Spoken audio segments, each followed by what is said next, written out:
ગુજરાતના 5 રત્નોને મળ્યું રાષ્ટ્રીય સ્તરે વિશેષ સન્માન। કળા સાહિત્ય અને સમાજ સેવામાં ગુજરાતીઓના યોગદાનને નવાજાયું। નિલેશ માંડલેવાલા, ધાર્મિક લાલ પંડ્યા, અરવિંદ વૈદ, હાજી કાસમભાઈ અને રતિલાલ બોરીસાગરને પદ્મશ્રી એવોર્ડ એનાયત। પદ્મશ્રી એવોર્ડ સમારંભમાં 2 પદ્મ વિભૂષણ, 6 પદ્મભૂષણ, 58 પદ્મશ્રી સહિત 66 પુરસ્કારો અર્પણ। લેજેન્ડરી અભિનેતા ધર્મેન્દ્રને મરણોત્તર પદ્મ વિભૂષણ તો પિયુષ પાંડેને મરણોત્તર પદ્મભૂષણ એનાયત। મહિલા ક્રિકેટર હરમનપ્રીત કૌર અને પેરા ઊંચી કૂદ ખેલાડી પ્રવીણ કુમાર પદ્મશ્રીથી સન્માનિત। સ્થાનિક સ્વરાજમાં અનેક જિલ્લા અને તાલુકા પંચાયતોમાં સત્તાનું ચિત્ર સ્પષ્ટ। બનાસકાંઠાના દાંતા તાલુકામાં રસાકસી બાદ ભાજપ સત્તા પર તો અમરેલીના લાઠીમાં નવા રાજકીય સમીકરણોનું સર્જન। ભાજપે આપને આપ્યું સમર્થન।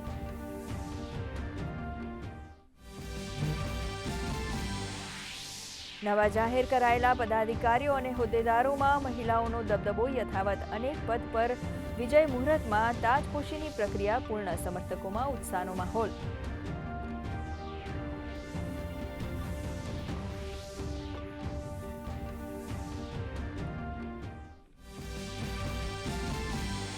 દેશમાં એલપીજી અને ખાતરનો પુરવઠો પૂરતો ઉપલબ્ધ। રિફાઇનરી પ્લાન્ટ દ્વારા દૈનિક 50,000 ટન એલપીજીનું ઉત્પાદન થઈ રહ્યું હોવાનું પેટ્રોલિયમ મંત્રાલયનું નિવેદન।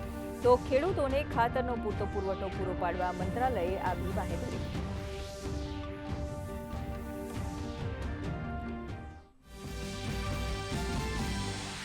અમેરિકન વિદેશ મંત્રી માર્કો રૂબિયો જયપુરના પ્રવાસે પરિવાર સાથે અમેર ફોર્ટની લીધી મુલાકાત। હોર્મુઝ જળમાર્ગ મુદ્દે કહ્યું, અમેરિકા અને ઈરાન શાંતિ મંત્રણા મામલે મહત્વપૂર્ણ પ્રગતિ તરફ।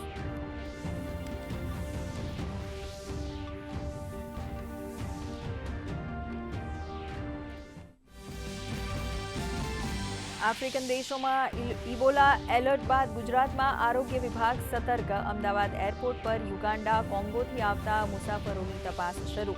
સિવિલ હોસ્પિટલોમાં આઇસોલેશન વોર્ડ તૈયાર। રાજ્યમાં ઇબોલાનો એક પણ કેસ નહીં હોવાનું આરોગ્ય રાજ્યમંત્રીનું આશ્વાસન।